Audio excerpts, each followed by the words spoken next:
Hello everyone, তোমার সবাই কেমন আছো? আমি আবার একটা নতুন ভিডিও নিয়ে চলে এসেছি অনলাইন সিরিজের। এবারে আমি একটা অন্য জিনিস অর্ডার দিয়েছি। সেবার তো দেখালামই তোমাদেরকে যে আমার সাথে যে জিনিসটা এসেছিলো সেটা পুরোই একদম ভাঙা আর পুরো এমটি বটল ছিল, ওটা এসেছিলো আমার সাথে। ওটা আমি রিটার্ন করে দিয়েছিলাম। তারপর আবার একটা পার্সেল আমি অর্ডার দিয়েছিলাম। তো এটা দেখি, চলো দেখা যাক কী অর্ডার দিয়েছি।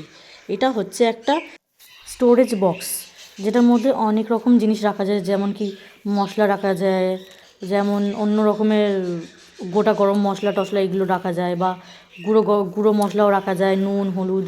আমি তো এই জন্যই অর্ডারটা দিয়েছি। আর এর সাথে সাথে হচ্ছে তোমার সিক্সটা খাপ আছে, কিন্তু স্পুনটা এসছে হচ্ছে কি 7 স্পুন দিয়েছে, একটা এক্সট্রা স্পুন দিয়েছিল। তো ভালোই হলো। আর প্লাস্টিকটাও বেশ ভালোই মোটা হার্ড প্লাস্টিক আছে। ম্যাটেরিয়ালটা খুবই ভালো লেগেছে আমার, যেই প্রাইসের মধ্যে আমি নিয়েছি। স্পুনের ম্যাটেরিয়ালটাও বেশ ভালোই ছিল, আমি দেখলাম তাই।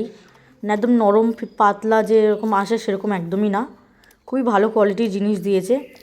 আগেরবারটা থেকে আমি তো ভাবলাম যে হয়তো এটাও খারাপ আসবে কি না, দেখা যাক ভয় ভয়, কিন্তু না, দেখলাম যে ভালোই দিয়েছে জিনিস। আবার দেখা হবে পরে অন্য একটা ভিডিওয়। ততক্ষণ আমার চ্যানেলটা লাইক আর সাবস্ক্রাইব করে দিও।